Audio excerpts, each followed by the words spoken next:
어제는 기독교에서 많이 사용하는 은혜가 뭐예요? 라는 말씀을 드렸습니다. 은혜는 헤세드, 불변의 사랑, 언약적 사랑. 그래서 구약에서 이 헤세드라는 은혜를 기초해서 창조와 구속의 그런 모든 것들을 이야기합니다.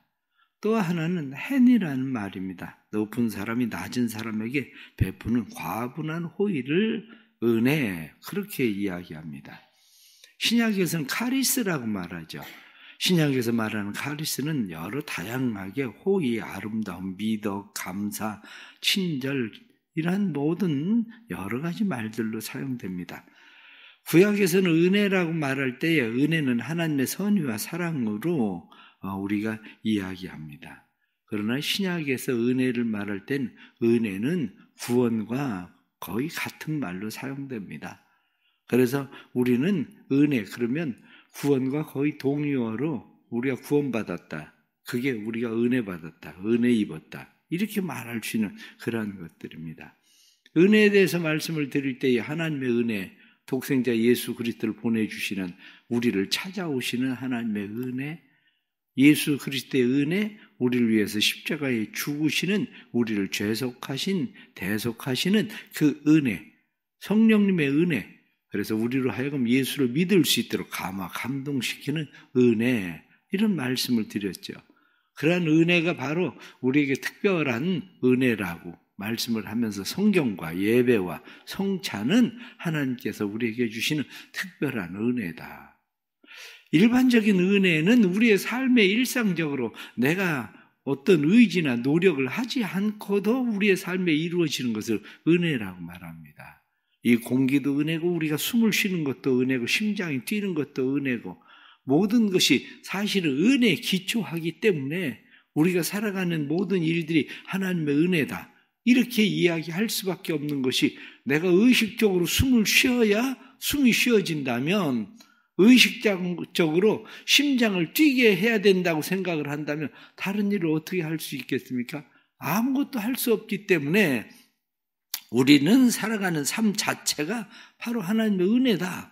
이렇게 고백할 수밖에 없는 거죠.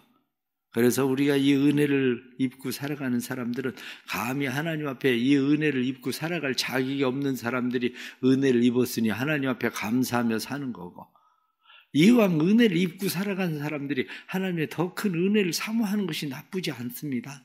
하나님의 더 큰 은혜를 사모하고 살아가고, 그래서 우리는 하나님 앞에 기도하고 하나님 앞에 구하는 겁니다. 받을 만한 자격이 없지만 하나님 앞에 우리가 은혜를 사모할 때 은혜를 베풀어 주시고, 그 은혜를 경험하는 사람들이 또다시 그 하나님의 은혜를 자랑하고 증거하는 삶, 이것이 바로 그리스도인들이 살아가는 삶입니다. 그런데 그렇게 살아가는 우리의 삶 가운데 또 하나 부딪히는 문제가 생깁니다. 그것이 바로 죄라는 겁니다. 기독교에서 많이 사용하고 있는 용어가, 끊임없이 사용하고 있는 용어가 죄라는 거죠. 교회 안에 들어오면 회개해야 된다, 회개해야 된다, 이런 이야기를 많이 듣게 됩니다. 그런데 회개는 한다고 하는데 사죄의 확신이 때로는 없기도 하고 삶의 변화가 별로 일어나지 않는 것 같기도 하고, 이러한 일들로 인해서 우리는 힘들어하는 것도 사실입니다. 그런데 더욱더 우리가 살아가는 삶에 보면 세상 사람들이 기독교인들을 볼 때 어떤 면으로 참 뻔뻔하다, 이런 생각을 의외로 많이 합니다. 어떻게 교회를 다니는 사람들은 교회 가서 회개만 하면 됐다고, 용서받았다고 저렇게 이야기할까? 이런 생각을 합니다. 그러나 그러한 일들에 대해서 사람들은 오히려 거부 반응을 일으키기 때문에 나는 교회 가지 않겠다, 이렇게 이야기하는 사람들도 의외로 많습니다. 어떻게 교회 다니는 사람들은 저렇게 살까? 나는 기독교인이 되지 않겠다. 그러나 우리가 다시 한번 생각을 해보십시오.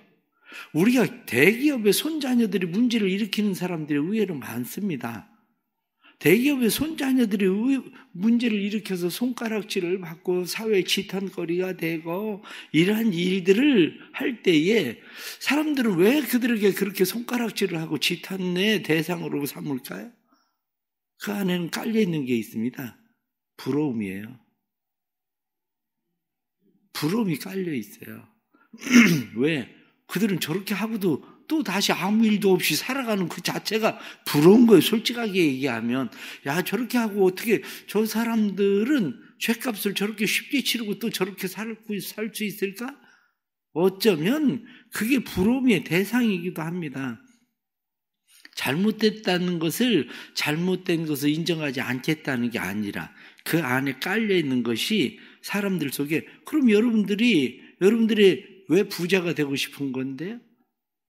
여러분들이 자녀들에게 왜 많은 재산을 물려주고 그걸 누리게 하고 싶은 건데요? 사단이 우리를 바라볼 때 그래요. 사단이 우리를 바라볼 때 하나님의 자녀된 우리는 부러움의 대상이에요. 사단이 우리를 바라볼 때, 야, 저놈들은 무슨, 한마디로 불교에서 얘기하면 공덕을 쌓아가지고 저렇게 하나님의 자녀가 됐나 싶어지는 일인 거죠.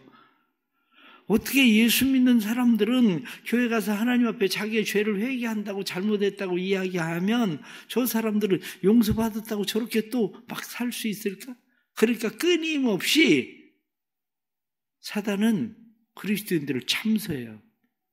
죄에 대해서 계속 고발한다고요. 죄에 대해서.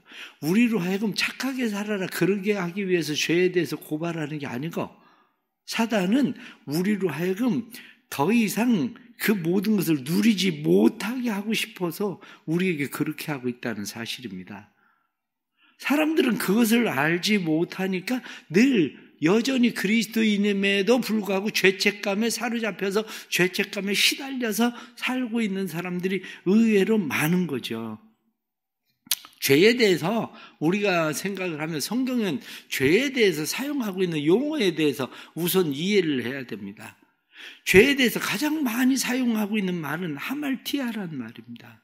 관역을 벗어나다, 표적을 벗어나다, 길을 벗어나다, 기대에 미치지 못하다. 그게 죄에 대해서 사용하고 있는 말입니다. 하나님의 기대에 맞게 사는 사람이 어디 있겠습니까? 그러니까 이 하말티아라는 말을 쓸 때에 이 하말티아라는 말을 우리에게 갖다 대면 우리는 항상 죄인이에요. 하나님 앞에. 하나님의 기대에 맞게 살 수 있는 사람이 아무도 없거든요. 오늘 성경 본문이 우리에게 말씀하고 있는 것이, 우리가 율법이라는 게 뭐냐? 이렇게 이야기할 때 율법이라고 하는 것은 우리가 죄인이라는 사실을 알게 하는 게 율법이다. 율법이 없으면 죄가 되지 않는다. 율법이 없으면 죄가 죽은 것이다. 이렇게 말하는 거죠. 하말티아. 하나님의 기대에 맞게 살 수 있는 사람이 아무도 없습니다. 그러나 우리가 보편적으로 사람들이 죄를 여기지 않는 것이 있는데 그게 파라푸토마라는 거거든요. 파라푸토마는 허물이라고 그래요. 허물. 허물이라고 하는 것은 이건 개인적인 잘못을 이야기하는 거죠. 개인적인 잘못, 금연구역에서 담배를 피우는 거, 담배꽁초 그냥 다른 사람들이 보는데 길거리 함부로 버리는 거. 그래서 이 지금 파라푸토마라고 하는 허물은 눈살 찌푸리게 하다, 그런 이야기입니다. 다른 사람들로 하여금 눈살 찌푸리게 하는 거. 그래서 어떤 일이든지 나는 별로 의식하지 않아요. 그런데 다른 사람들이 볼 때 저 사람 왜 저래?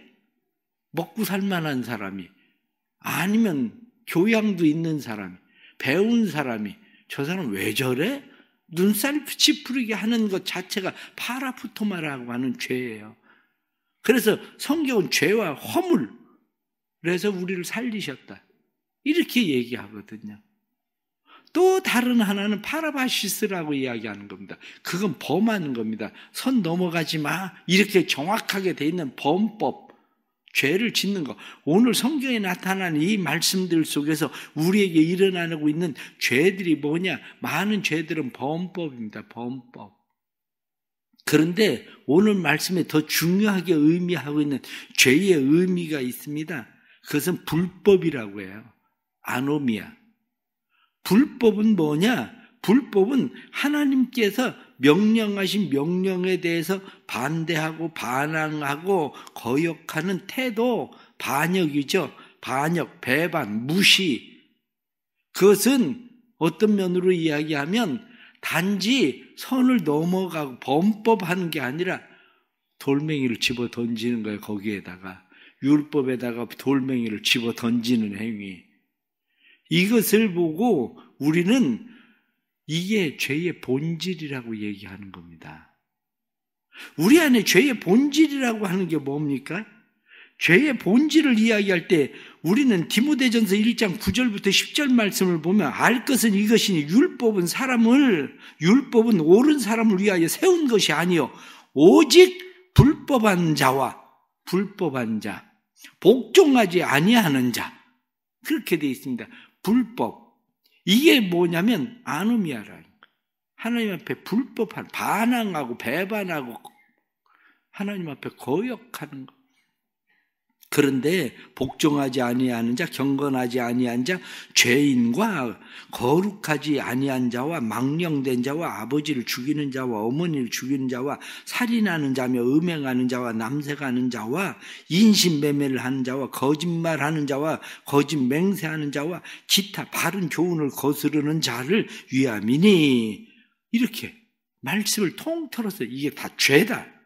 그러니까 여기에 포함되어 있는 죄가 하말티아라고 하는 죄, 파라푸토마라고 하는 죄, 파라바시스라고 하는 죄, 아노미아라고 하는 죄가 여기 다 들어있다고요. 이런 죄가. 그러니까 우리가 보편적으로 죄, 그렇게 이야기하면 죄라고 하는 것은 죄는 그런 거구나. 그래서 기독교의 죄는 세상에서 말하고 있는 도덕적, 윤리적, 사회적인 죄와 다른 데서 출발한다는 인식을 가지고 시작해야 됩니다. 사회적인 죄와 같은 출발을 하게 되면 기독교의 죄의 문제를 해결할 수가 없습니다. 기독교의 죄의 문제가 어디에서 오는 거냐, 이렇게 이야기하면 조금 전에 이야기한 아노미아, 하나님에 대해서 반역하는 것, 이게 바로 창세기에 나타난 아담과 하와가 선악과를 따먹은 죄. 아담과 하와가 선악과를 따먹은 죄가 뭐냐, 이렇게 이야기할 때 그것이 우리가 얘기하는 불법, 하나님께서 이거 넘어가면 안 돼라고 이야기하는 불법이 아니고, 아담과 하와가 지은 죄는 불법을 넘어서서 반역이에요. 반역. 내가 하나님같이 되고자 하는 하나님의 자리에 자기 자신을 세우는 반역의 죄, 이것이 바로 아담과 하와의 죄라고요. 그것을 맥도날드는 뭐라고 이야기하느냐면, 맥도날드는 지옥의 유일한 원리, 죄는 나는 내 것이다, 나를 하나님의 것이라고 인정하는 게 아니라 나는 내 것이다, 이게 지옥이 열리는 죄의 기본이라는 거예요. 루이스는 무엇라고 이야기하느냐, 피조물의 입장에서 1인자가 못되어 안다라는 자기 의지의 행위, 피조물의 본분을 망각한 중대한 오류이며 인류 대타락의 원인이며 유일한 죄다.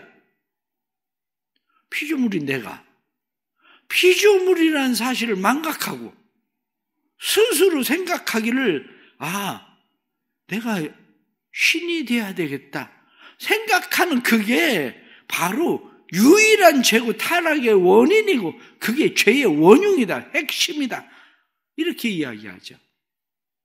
어거스틴은 이야기하기를 자신의 권력에 극도로 도취한 교만이다, 더 높은 권위에서 오는 더 정당한 통제의 경멸이다. 하나님이 자신을 통제하려고 하는 통제를 더 이상 받아들이지 않겠다, 나는 내 거니까 내 마음대로 살겠다, 이게 바로 죄의 원흉이다, 죄의 근본이다, 그렇게 성경은 말씀하고 있는 겁니다.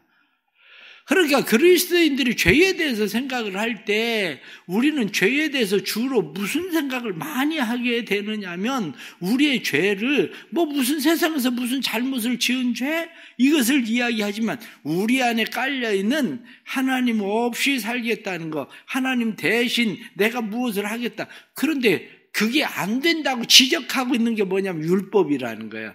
율법은 너 아무리 네가 힘쓰고 용쓰고 때 빼고 광을 내봐도 너는 죄인이야. 넌 그 자체가, 네가 그렇게 노력하는 자체가 죄야, 이렇게 이야기하고 있는 것이, 그게 바로 율법이라는 거야. 율법. 율법이 왜 우리에게 필요합니까? 율법이 우리에게 필요한 이유는 율법은 우리에게 그 죄를 지적함으로 인해서 어쩔 수 없는 인간, 어쩔 수 없는 죄인, 나는 멸망받을 수밖에 없구나. 이것을 깨닫게 하는 거, 이게 바로 율법이란 말이죠. 이게. 그래서 율법이 없으면 죄를 깨닫지 못한다. 율법을 깨달았을 때 비로소 내가 살아야 되겠구나. 어떻게 사는 방법이 뭘까? 내가 사는 방법이 뭘까? 이렇게 얘기하는 거죠. 그래서 그때 하는 것이 뭐냐면 회개라는 거예요. 회개. 우리는 회개, 교회 오면 계속 이야기하는 것이 교회 오면 회개라는 말을 많이 쓰죠. 회개해야 된다. 그런데 그리스도인들이 여기서 잘 생각하셔야 되는 게 있습니다. 그게 뭐냐면 회개라고 하는 말은, 교회에서 회개라고 하는 말은 메타노이아입니다. 메타노이아, 방향을 바꾸다. 내가 이쪽으로 가던 사람이 방향을 바꿔야 세상으로, 하나님이 없이 하나님의 반대편으로 내가 가면서 내가 주인이야, 내 마음대로 내 인생은 살 거야, 이렇게 생각하고 내가 이쪽으로 막 가다가 내가 주인 아니네, 이걸 깨달아요. 내 삶의 주인이 있었구나. 내 삶의 주인은 하나님이시구나. 그래서 하나님을 향해서 방향을 바꾸는 걸 회개라고 말하는 거예요. 그걸 메타노이아라고 말하는 거예요. 메타노이아. 그럼 교회에서 얘기하고 있는 회개라고 하는 게 뭐냐? 교회에서 말하고 있는 회개라고 하는 것은 사실은 그런 메타노이아의 의미보다도 호몰로게오라고 그래요. 호몰로게오. 호몰로게오라고 하는 말은 자백하다, 이런 말이에요. 자백하다. 자백하다는 말은 내가 이 길로 가고 있어요. 하나님을 향해서 반드시 가야 되는데 옆길로 가. 하나님을 향해서 이쪽 잘못된 길로 하나님을 향해서 간다고 가는데 잘못된 길. 자백은 고백하다, 이런 단순하게 고백하다 이런 말만 들어있는 것이 아니라 자백하다라는 말의 뜻에는, 호몰로게오라는 말에는 어떤 것이 들어있냐면 선언하다, 이런 말이에요. 선언하다. 맞습니다. 하나님, 내가 잘못한 거네요. 내가 잘못했습니다. 하나님. 이 호몰로게오라고 하는 것은 영수증을 확인하다. 나는 3,000원인 줄 알았는데 영수증 보니까 내가 내야 되는 것이 5,000원인 거예요. 죄송해요. 나 이게 3,000원인 줄 알았어요. 5,000원짜리였네요. 이걸 인정하는 게 호몰로게오예요. 우리가 그것뿐만 아니라 제안에 동의하다, 이런 얘기거든요. 제안에 동의하다. 하나님, 너 그거 아니야. 이쪽으로 와. 이쪽으로 오면 내가 너 축복할게. 너 복을 줄게. 맞아요. 하나님, 내가 잘못한 거예요. 내가 미워하지 않고 그냥 사랑해야 되는데, 알았어요. 하나님, 사랑할게요. 이게 자백이란 말이에요. 이게. 또 하나는 동의하다는 거예요. 다시 약속하는 거. 하나님, 그렇게 할게요. 동의할게요. 이게 자백이라는 말이에요. 기독교의 대부분 우리가 교회 와서 회개한다. 그 회개는 메타노이아가 아니고 그 회개는 자백하는 거예요. 자백하는 거. 하나님의 말씀에, 하나님의 뜻에 다시 동의하고, 하나님 맞습니다. 순종하겠습니다. 하나님, 내가 틀렸네요. 이런 거죠. 내가 틀렸네요. 그러니 우리가, 사람들이 왜 이 뜻을 분명하게 알아야 되느냐 하면, 분명하게 알아야 되는 이유가, 우리 이제 앞으로 또 부흥회 있잖아요. 부흥회 있으면 부흥회 할 때마다 사람들이 회개하라고 그러면, 이제 코로나 전에 부흥회를 했으니까 코로나 전에 3년 전에 회개했었던 거 아마 또 소환해내는 사람도 있을 거예요. 그때 다 회개한 것 같은데 또 다시 소환해가지고 또 다시. 그게 아니에요. 어떤 사람은 예수를 믿는 거, 메타노이아를 또 다시 시도하려고 하는 사람들이 또 있단 말이죠. 그게 아니라 우리가 회개를 잘 못하고 있는 게 뭐냐면 하나님에 대한 믿음이 없는 거예요. 하나님에 대한 믿음. 하나님에 대한 믿음이 뭐냐? 내가 화분을 깨요. 아버지가 왔을 때 내가, 아버지 죄송해요. 잘못했어요. 아니, 친구들하고 놀다가 내가 화분 건드려서 깼어요. 아니, 내가 아까워하는 화분인데, 그래, 아버지가. 다음부터 조심해야지. 알았어요. 조심할게요. 그 다음날 아들이 와가지고, 아버지 죄송해요. 왜? 또 무슨 일 저질렀어? 아니, 어제 화분 깨가지고. 괜찮아. 어제 내가 아빠가 괜찮다고 그랬잖아. 그 다음날 또 와가지고, 아버지 죄송해요. 아니, 왜 또 이번엔 무슨 일 저질렀는데? 어제 그저께 화분 깨가지고, 이 자식이 이제 아버지 말을 믿는 거야. 아버지 말을 먹는 거야. 응? 회개라는 게 바로 그런 거란 말이야. 회개라는 게. 그렇기 때문에 아버지 하나님을 믿는 사람은 우리가 이미 방향을 전환해서 하나님 내 삶의 주인이 내가 아니라 하나님이 내 삶의 주인이십니다. 이렇게 이야기하고 고백하는 거. 내 삶의 주인이 하나님이십니다. 이게 진짜 하나님 앞에 돌아서는 회개고 그 다음부터는 우리의 삶이 끊임없이 자백하는 거야. 그런데 이 하나님 앞에서 우리의 자백하는 삶이라는 것은 우리가 진짜 회개가 될 때가 언제 진짜 회개가 되는 거냐, 그걸 잘 이해를 하셔야 됩니다.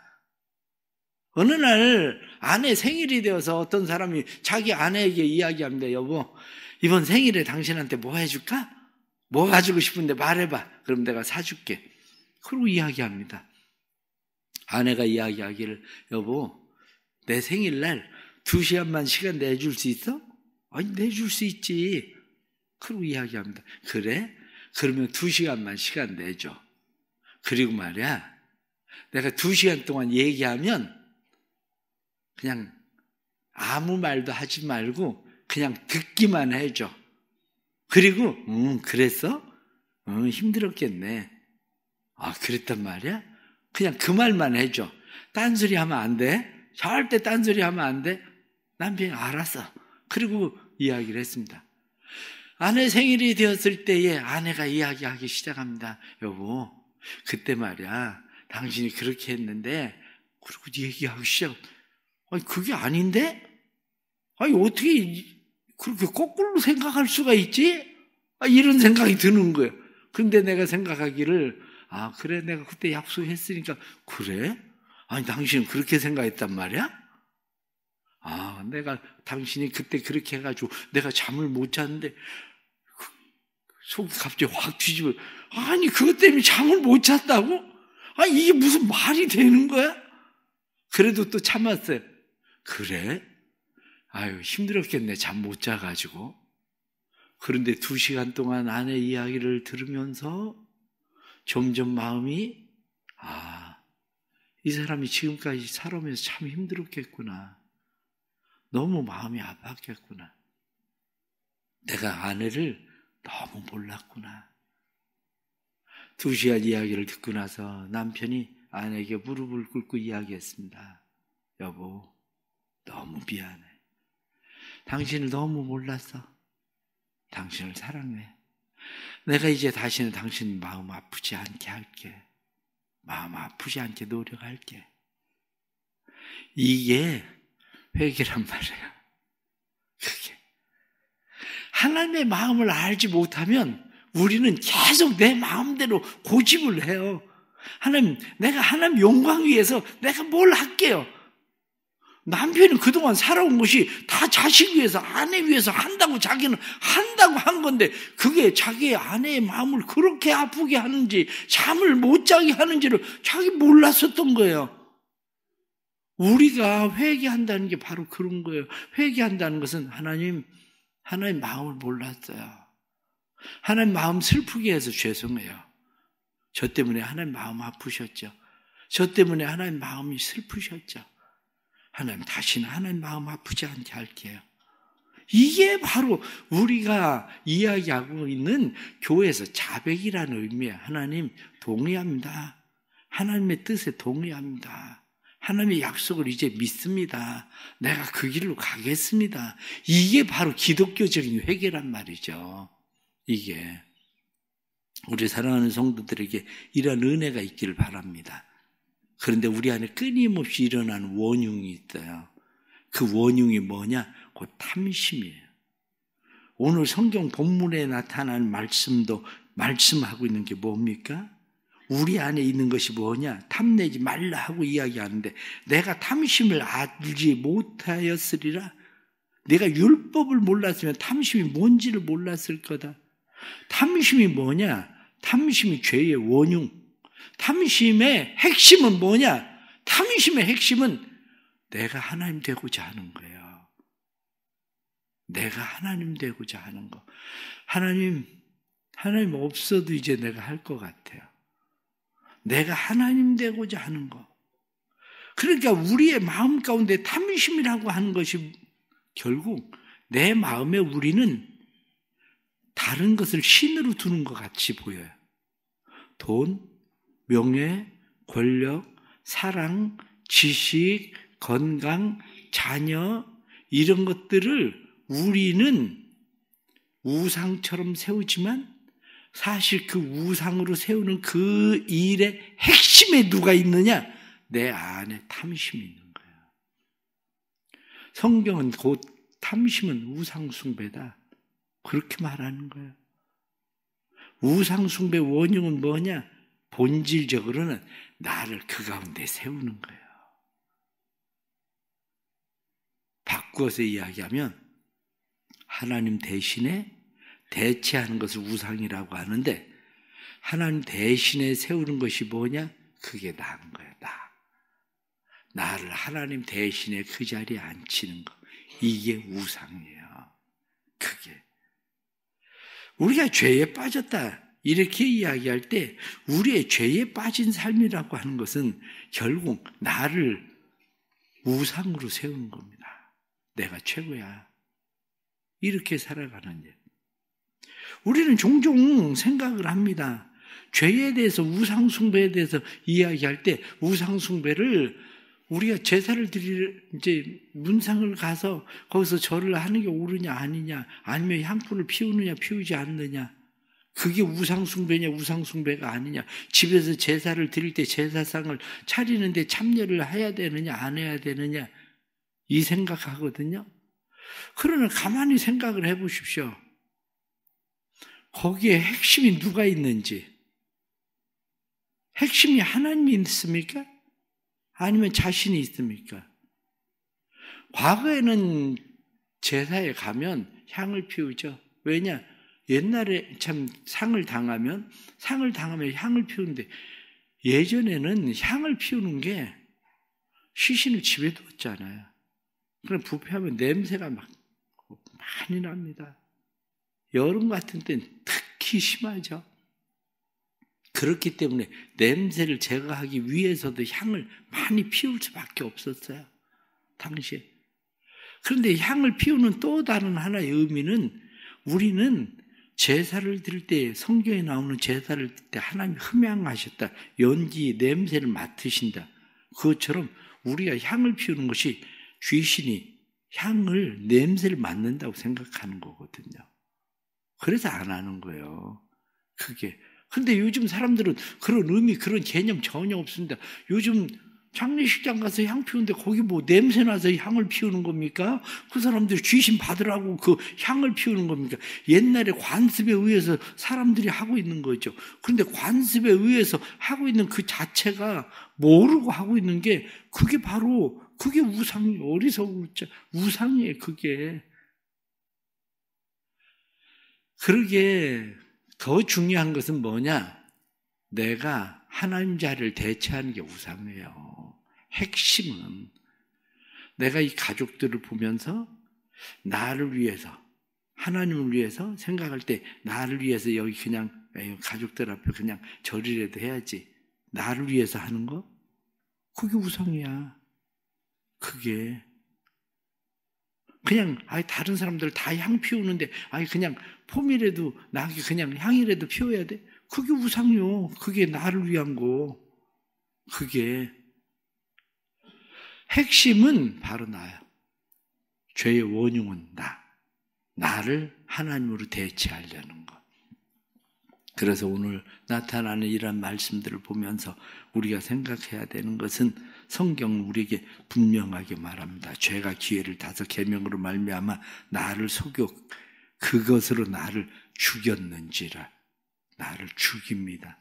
그러나 사는 방법은 오직 예수 그리스도의 십자가밖에 없습니다.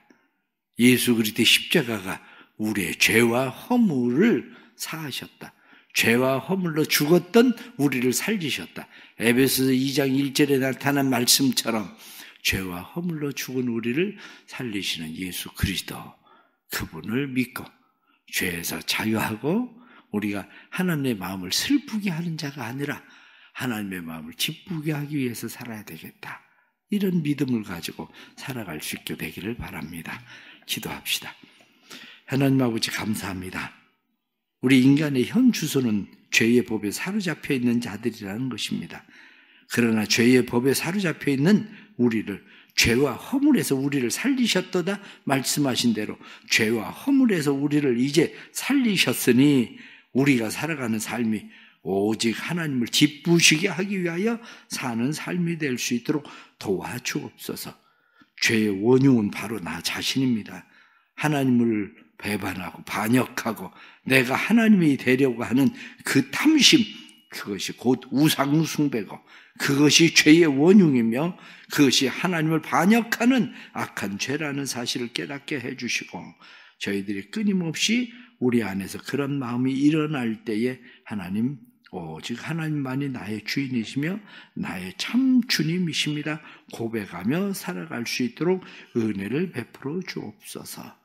사랑하는 성도들의 삶에 하나님 앞에 자복하고 회개하는 죄들마다 은혜 베푸시고 하나님의 약속과 뜻에 동의하고 자복할 때에, 자백할 때에 이들의 죄를 사하시고 하나님의 약속이 성취되게 하시는 하나님의 은혜를 허락해 주옵소서.